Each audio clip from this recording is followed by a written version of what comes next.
you can eat whatever you like. You can eat whatever you want. Yeah. I haven't seen anybody win on the eat side that has been resistant to, I'm never going to track my calories. You're going to eat either in a caloric surplus or a caloric deficit. Every day. Every day. Yep. And it's like a bank account. You're either going to put more money in the account than you take out, or you're going to take more money out than you're going to put in. Welcome to the Four Fires Podcast, where we talk about winning in all four of the essential areas of life. And here's your host, Alan Kemper.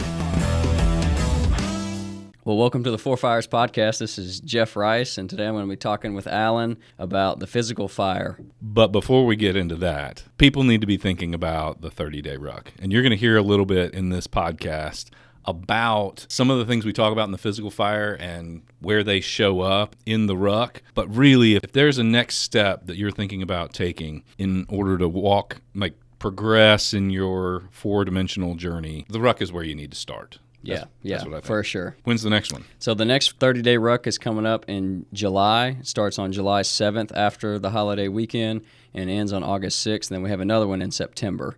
So those two rucks are coming up. The cutoff date for the July ruck is June 23rd. So if you want to sign up, check out the link in the description and reserve your spot today.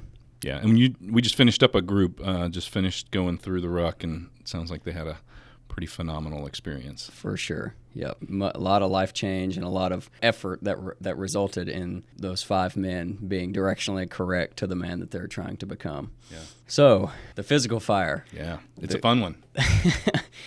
So, Alan, you do a lot of executive coaching and owner coaching, and what do people need to know through your experience that you've seen when you coach somebody and you're helping them in their physical fire? What do people need to know to start improving their physical fire? Yeah, the physical fire is interesting because in many cases it's so visual, right? I mean, we can see it. There's a threshold of kind of what normal looks like, and then you can kind of see very obviously the extremes on both sides. Right.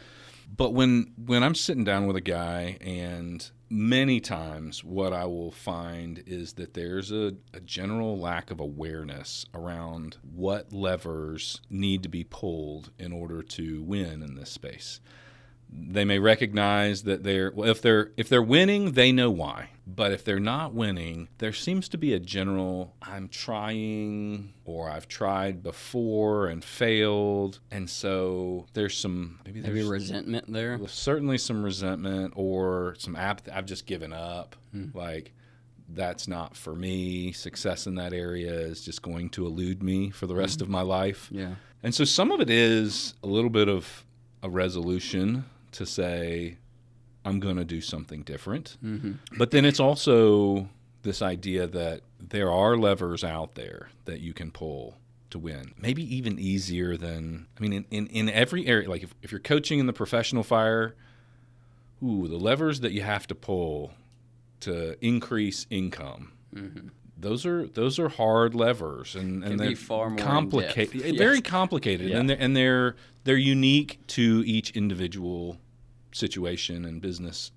You know, are you an employee? Are you an owner? Like, what's your status, and like what opportunities do you have? If you say you want to win in the people fire, man, that's so nuanced depending on who you're married to and what your kids' current state are and what your history with friends are.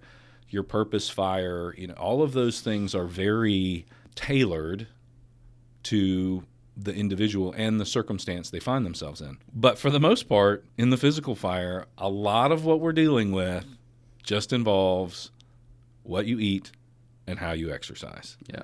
Arguably the most simple fire. Yes, but definitely not the easiest fire. No. And so one of the things I think would be helpful for us to talk about today is some things that have helped me on my journey. That I feel like I have been made more aware of how to win in this space, particularly over the last 4 or 5 years. Some of the mindset that's required, some of the habits that are required. And I guess I'll start first with this idea of what you're measuring matters. Mm-hmm. So Jeff, I know in the ruck, one of the things that we ask people to do during the pre-week is to go get some kind of body scan. We use either a bod pod or a DEXA scan, right? And that gives us some different kind of data.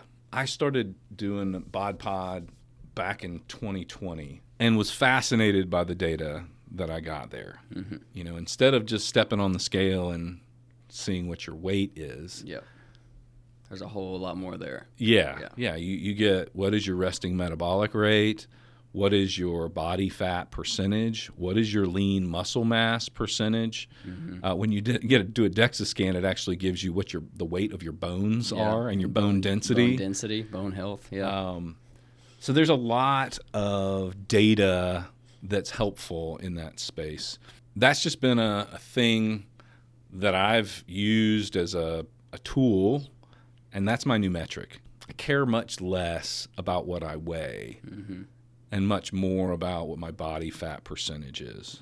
It just seems like a healthier metric and one that I can't fudge as much. Yeah. I mean, it's just... It is. Yeah, it is what it is. Yeah. Right. So that's one thing that I think is really helpful, is to start measuring different things. You and I were having a conversation about some of our friends earlier who have gone on a significant fitness journey, and we can look at them and say, wow, they have had body recomposition for sure. Yeah. And both of those people have had zero change on the scale. But you look at a before and after image, and you're like, man, that a lot of change. Yeah. And so the scale can be very deceptive. Right. Both for the positive and for the negative.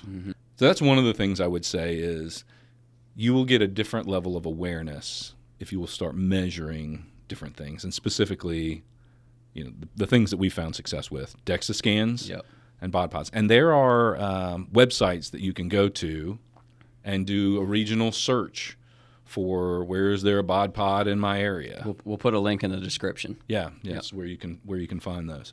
And so when people start the ruck, that's one of the first things that we have them do. You can't manage what you can't measure, and so we got to be able to have the right measurement tool. I think one of the other things that has been really helpful for people, it's measuring caloric intake.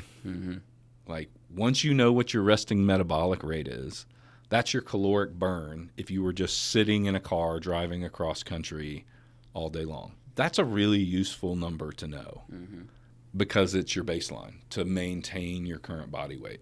And recognizing that you're going to eat either in a caloric surplus or a caloric deficit. Every day. Yep. And it's like a bank account. You're either going to put more money in the account than you take out, or you're going to take more money out than you're going to put in. Yeah. The only problem is it's opposite. That's right, yeah. Because you want less. That's right, if you're trying to lose weight. Yeah. Well, and it depends on, what your goals. objectives are, right? If you're lifting heavy weights and you're trying to put on lean mass, you need to be in a surplus, or else you're not going to see the results you're looking for. Yeah. I had a friend, he gave me this analogy. He said 80% of success in body recomposition is eating right. He said a lot of people go to the gym. Now, the scientific, I don't know. This is just his opinion. But he gave this analogy. He said, imagine that you are building a house and you pay all the laborers to be there. The big expense is the workforce to lay all of the bricks to build this house. And you do the work and you get them there and they show up first thing in the morning and there's no bricks for them to lay.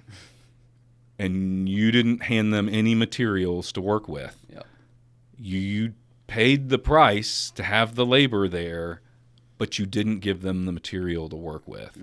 And that was his analogy around if you go to the gym and you work out and you break down all of your muscle and you don't put the right amount of protein, macronutrients back into your body, you've paid the price, but you're not getting the results. And then you're likely to be discouraged and stop over time. For sure. You'll just stop. Yeah. And one of the things we always say is if it's the opposite where you're exercising, but then you're also, if your maintenance calories is 2,500 calories, and you're going and you're working out and you're trying to lose weight, but you're eating even 2,700 calories a day, you're not going to lose weight.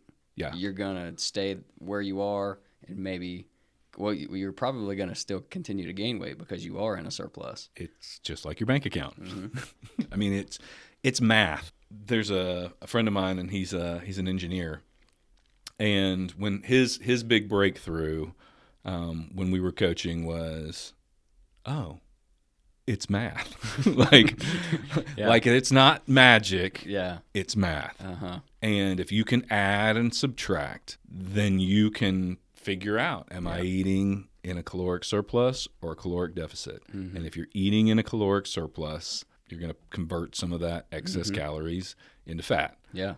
And if you're not, you'll go into you'll lean out. So I think having that metric is important. Mm-hmm. I think measuring your caloric intake is another thing. And sometimes that seems tedious. Yeah. Yeah. And I know I've heard a lot of people say, I don't want to get too obsessed with it. Like I don't want to become unhealthy, and which is totally a thing. You can become unhealthy and have body dysmorphia, and that all of that stuff is real. And I think the counting calories on an app like MyFitnessPal holds people up because they're like, either it's too difficult and they're like, I'm not doing that, or they say, I'm not doing that because I don't want to get too obsessed. Yeah. Which there's all sorts of levels of unhealth, which, you want to try to find that happy medium. And sometimes we do swing, like it's the pendulum. Like if I've lived over here in the really, really unhealth on the one side, maybe I need to move over and be a little more aggressive for a season. It's the ruts. And just yank the wheel and get out. Yeah. But I'll tell you one of the things, tracking calories totally shifted how I eat out. Yes. Yeah. So I like Arby's. And I used to go through and I would go, just get a number 1 or a number 3. And what the world will hand you is 1,100 calories on a platter or more. You get a fry and it's, 700 calories, no protein, all carbs and fat. And it was really interesting. My family, I just started, because I tracked and because I became more aware, when my family would go through the drive-thru, I just get the entree, right? Like if I go to Chick-fil-A, I'm going to get a 12-count grilled nugget and maybe a sandwich. And I'm full. And I've just had good protein, 60 grams of protein and, 500, 600 calories, whatever that is. A sandwich is 440, I think. And this is interesting. The other day we were on a road trip coming back Saturday afternoon. We pulled in. Everyone in my family, I never told them, never asked them to, but everyone in my family just ordered an entree and a water. Most lessons are caught, not taught, and they've just watched how I order, and then that has rubbed off on them. Yep. But that's all because I spent a season counting calories specifically so that I'd know and could make informed choices about what I'm putting in my mouth. Yeah, because I don't track my calories. I'm not logging every single thing that I eat in MyFitnessPal, but when I did the ruck, I was logging all the things that I ate, and whether they were things that I have since then stopped eating because I realized how unhealthy they were, or things that I continue to eat just because whether they're healthy or they could be unhealthy. Like, I love to have a bowl of cereal at night. Yeah. Like, that's just what I like. Being healthy in your physical fire doesn't mean you have to do a fad diet for the rest of your life and you have to eat nothing but chicken and rice or else you're a failure. But through tracking my calories, I knew that I've got a bowl of Fruit Loops that's just, I always eyeball it. I don't know how much it is, but I remember tracking it, and it was like, 2 cups of Fruit Loops and then a cup and a half, I think, of whole milk. And it was like 530 calories, or maybe, I can't remember, just call it 500 calories. And now I don't go track that every time I eat it, but I know at the end of the day, if I'm trying to eat 2,200 calories to stay, if I'm in a cut or I'm 2,000 calories and I'm cutting, if I've already eaten 1,800 calories, I'm like, I can't have that, or else I'm not in alignment with my goals today. Yeah. And if I do it, if I choose to eat it, it's fine. I'm not going to gain weight in one day. Right. But it's not this. I feel like, dang it, I didn't hit my goal today just because I wanted a bowl of cereal. And there's nothing wrong with Rachel, my wife. She lives off the 80-20 rule. So 80% of the time she's trying to eat whole foods and stay on her strict diet and hitting her macros and just being directionally correct to the body that she's trying to build. And then 20% of the time we'll go out and eat pizza and go get a big ice cream cone, and then that's because you have to live your life too. Yeah. But the problem is, I feel like most people eat 100% of the time, like Rachel eats 20% of the time, and that's the problem. Yeah. We treat every day like a celebration. Right. Yeah. Hey, it's Monday. Yeah. So I'm gonna have an extra 1,000 calories at the end of my day. Yep. Something else I wanted to touch on here was you have to get to where in your mind you do not see food as fun. Yeah. Food is fuel. Yeah. You went to Arby's and you would get the big roast beef sandwich on purpose because it's got the protein. You didn't get that because maybe it was the most tasty thing on the menu. It is tasty though. It is tasty, but maybe the big Wagyu burger with cheese dripping off of it is a lot more tasty. Yeah. But you got the roast beef because it's got X amount of protein, and you were doing that. It's still tasty, but you did that because you're like, no, I want the fuel. Yeah. And so getting to that point is super important, I think, too. Yeah. That mentality shift is important, and that happens consistently, slowly over time. But I do think it starts. I haven't seen anybody win on the eat side that has been resistant to I'm never going to track my calories, because all most fad diets is some version of putting you in a caloric deficit, whether, but they do it by limiting the types of food that you can eat. Right. But when you understand the math, you can eat whatever you like. You can eat whatever you want. Yeah. So for me, I'm not a rules guy. Like I don't like following all of the tick tick tick. Some people are checkbox people. Yeah, I am I'm not a that checkbox person. I'm a not checkbox person. Yeah. I need broad strategies that work. So for me, I have a caloric goal generally for the day, and I try to eat a protein-centric diet. So I have a number of grams of protein that I'm trying to hit per day, depending on what phase of exercise I'm in. Yep. And I got to get that within my calorie window, and then I eat mostly whatever else I want. Now, there are some people who are getting really good at mastering the macros from a percentage basis on fat and carbs, and there are seasons when I will lean into that. But for general everyday living, what works for me is intermittent fasting. Helps me, not because there's any magic to not eating during a certain window, but mostly because it limits my caloric intake in the first part of the day. And then I have a lot more freedom in the second half of the day, which for me, I tend to make worse choices in the evening. For some reason, it is not hard for me to eat healthy before 5 o'clock in the afternoon. But you get home in the afternoon. Yeah, I mean it's the junk calories that you just throw in there. The bowl of Fruit Loops. Watch out for the bowl of Fruit Loops, and it's those little decisions. Like if you had a bowl of Fruit Loops 4 times a week, that say it's 500, 600 additional calories. That's over half my week. I'm in a surplus, and if my goal was to be trying to cut some body fat right now, that's not at all. I'm never going to see the results. Yeah. If a majority of my week I'm in a surplus if I'm trying to cut. Yeah. And that's another thing we've talked about is do the majority correctly. And that goes along with Rachel's 80-20 rule. I like that because then that's definitely in the majority. Sure. But when we talk about working out, are you in the gym the majority of the days? Mm-hmm. Are you working out 4 out of the 7 days? Yeah. Are you in a if you're trying to be in a caloric deficit, are you being really intentional?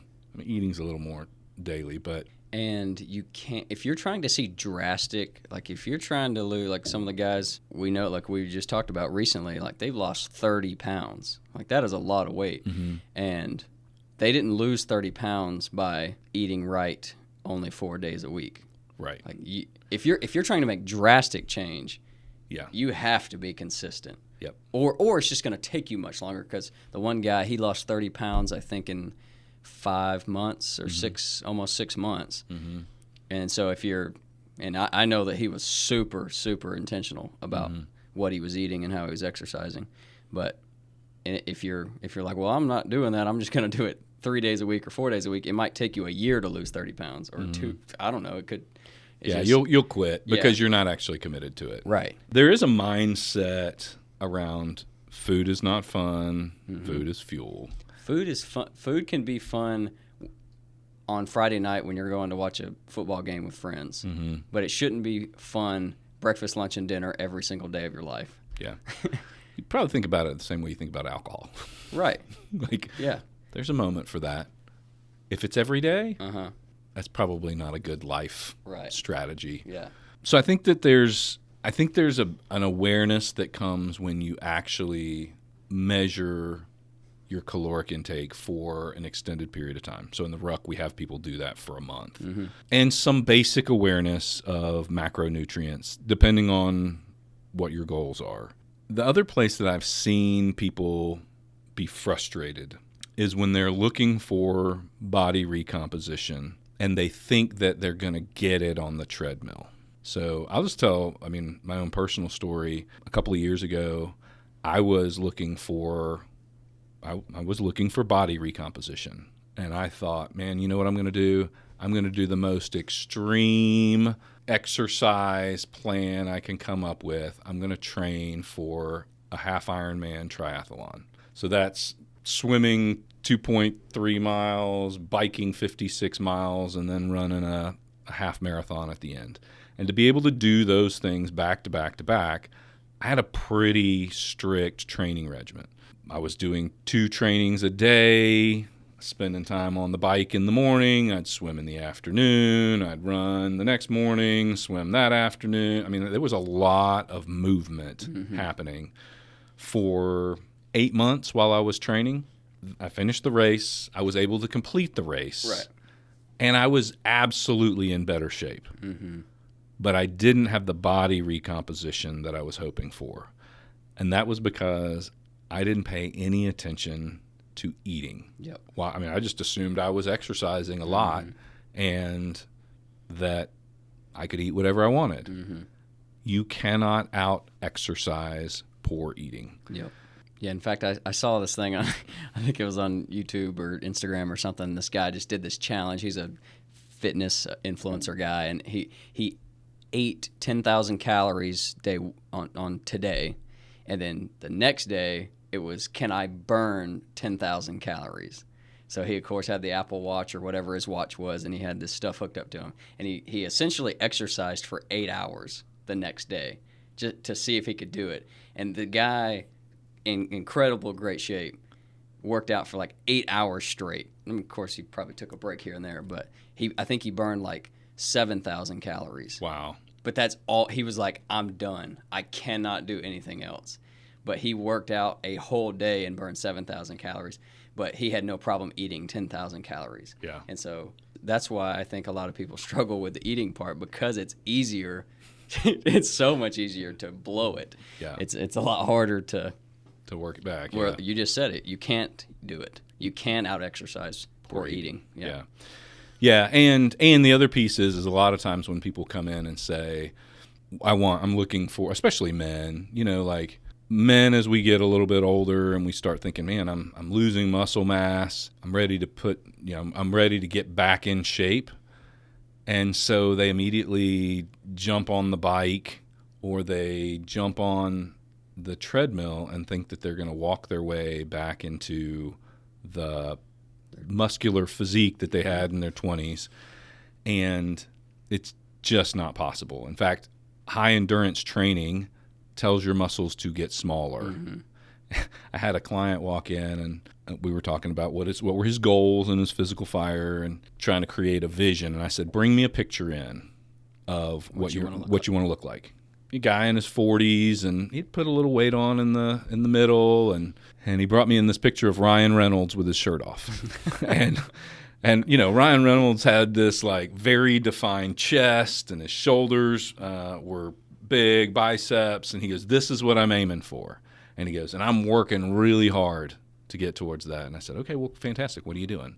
And he said, I am riding my Peloton for 3 hours a day. And I pulled up a picture of Lance Armstrong, and I was like, at best, that's what you're working this for. is what, you know, the work that you're doing is not taking you towards the goal that you've set. Right.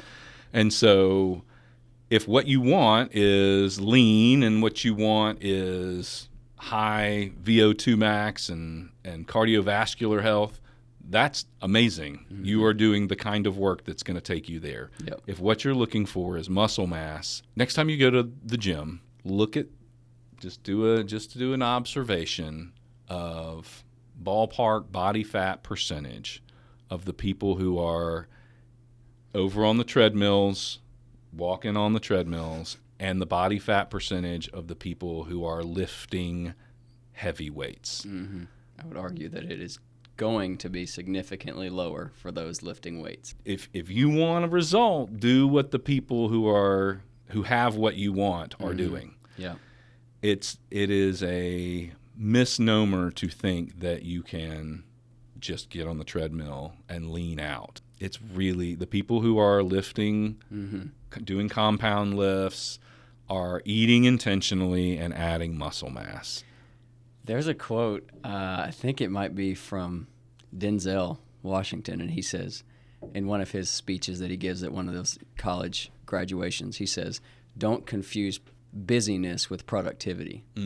And that's what I just thought of, because I was like, you're on the treadmill, you're just busy, you're hauling, you're just running, but you're maybe you're not being as productive as what you think you are. Yeah.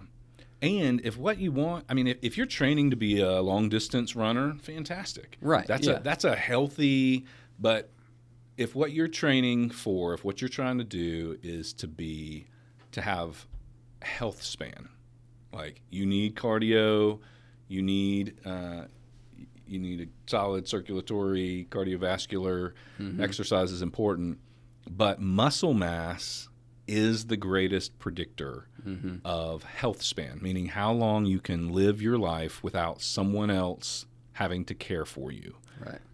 People who are in their 60s, 70s, and 80s who have high muscle mass can get up off the floor. They can, eat. I've seen lean people who can't get up off the floor because they don't have enough muscle mass in their legs to be able to do that. Maybe I don't know if we can put this post in there, but there was a MRI scan of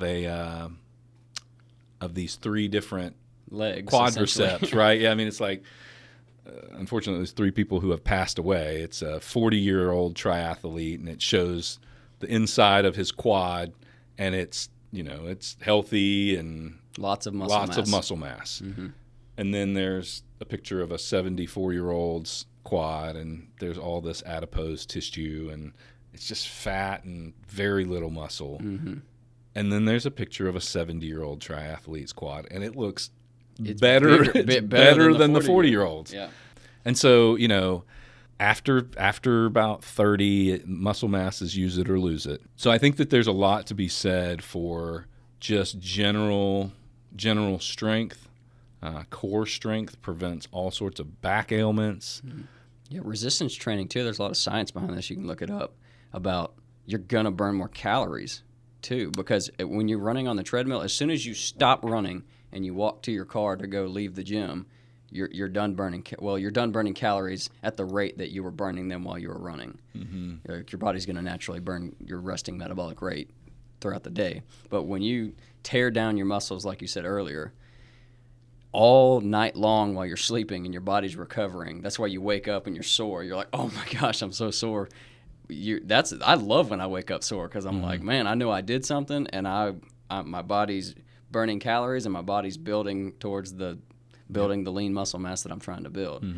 And so resistance training unless you are trying to, one of the guys that went through the ruck back last year, he's training to do long distance running. And so if you're training for that, then maybe resistance training isn't for you. But I would say majority, 90 whatever percentage, like almost all people should be doing resistance training.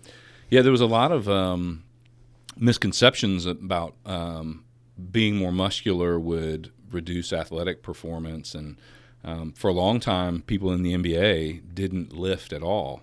And Michael Jordan was actually one of the people who put that, kind of put that myth to bed. He started doing lots and lots of resistance training to get stronger, even in a sport like basketball where it requires a lot of cardiovascular health. But he put on a lot of muscle mass. I forget what season it was that became part of his training regime to get better. Wow. I really do think that resistance training is the fountain of youth for men specifically. It sends signals to our, to all sorts of systems. Hey, stay young. Yeah. Hey, stay engaged, so that we're able to do the kinds of things that we want to do much, much later in life. One of the things that is the greatest detriment to people getting the results that they want in their physical fire is their mentality. We talk a lot about awareness, and then after awareness, you have to have ownership, and then after ownership, you have discipline. So awareness is counting your calories, just so that you know and you're equipped with the knowledge. But then there's this, I got to own this. If you haven't made good choices up to this point, own that. Yeah. Because if you don't own it, you'll live in a victim mentality. You will never get to the point where you believe that your choices are powerful. If we discount the power of choice in our past, then we diminish the power of choice in our future. Yep. And that's why you have to take ownership for whatever your current state is. So it's not good. All right, well, where are we going from there? Yep. To correct me if I'm wrong, is it Jimmy Buffett who says the best day to start investing was 20 years ago? The next best day is today. Yeah, it might have been like I don't know if it was Jimmy the best Buffett day to plant a tree was 20 years ago, and then the next best day is today, right? I mean, I didn't plant that tree 20 years ago. Yeah. Wish I did. But 20 years from now, I'm going to wish that I had started that I'd planted the tree today. Right. And so you really do have to just look around. At some point, you got to get sick and tired with being sick and tired and say, well, today's the day. And I'm going to shift. I'm going to have a mentality shift. I'm going to have behavior shifts. And I'm going to become more aware, and I'm going to own my current state. I'm going to design my future state, and then I'm going to put discipline in. And we talk about discipline as a muscle that needs to be worked. Right. We got to be able to do hard things and do hard things consistently over time. I just realized I said Jimmy Buffett. You don't think it was Jimmy Buffett? Warren Buffett. Warren Buffett. They're kind of the same. They're basically they're geniuses in their own right. Yeah. Warren Buffett's the investor, though. Yeah. Not Jimmy Buffett. Yes. Well, I'm sure Jimmy Buffett has he definitely is an investor, but anyway, Warren Buffett was who I was thinking of. Yeah. I don't know who said that, but it's a great maybe statement. neither of them said it. Yeah. Somebody said it back in the day. Because if both you and I have heard it, Yeah. it's a truth that resonates. Right. So one of the things is you have to be really real about what are you actually doing. Not what do you think you're doing. What are you actually doing? We talk about don't complain about the results that you're not getting for the work that you didn't do. Yeah. Yeah, we talked about it, and you and I had a conversation, and what came out of the conversation was if you're not going to own your physical fire, then you should go to your wife and just tell her, honey, I just want you to know that I'm choosing not to prioritize how I eat and how I exercise. And so I just want you to know, and I want to acknowledge and just tell you I'm going to continue to get weaker and fatter for the rest of my life. And I just wanted to let you know that. At least then you'd be being honest with yourself. At least you're being honest with yourself. Yeah, because at some point, like, that's the choice you're making, Yeah. right? If you're not going to put work in it, and the natural trajectory in the physical fire is down, then you know, like, you're not even going to try to pull the nose of the plane up. Yeah. Then essentially what you're saying to yourself is, I'm okay with weaker and fatter every day For the rest of my for life. the rest of my life. So own it. Yeah, I mean, you Own your physical fire. Yeah, it is the simplest, Yeah. and maybe it requires a different muscle Yes. than most of us have had to work. But when you get it, man, it becomes a part of life. It's complementary of all the other fires. You're going to feel like investing into your marriage and your relationships with your friends and kids and siblings if you have energy because your physical fire is good. Yeah, and it will impact your professional fire because it does impact how people view you. Sure. Are you, like, they make judgment calls on, are you a disciplined person? For good or for bad, that's the game that we play. Yeah. Yeah, I think there's a lot of value to, if you can win in your physical fire, if you can do the work, just like any of your other fires, the heat from one bleeds over into the other areas and bolsters them as well. Yeah. So where do we want to land the plane, right? So we've talked a little bit about, you know, some base things that people need to understand. You know, what you measure does matter. Right. If you've never measured anything other than like stepping on a scale and you want to really make some changes in your physical fire, go schedule a bod pod, get a DEXA scan, get the data. If you've never done caloric, like measured the calories that you're putting in your body, it's probably time to start doing that. You can do that. There's all sorts of tools out there. You can use MyFitnessPal. There's a lot of other calorie trackers.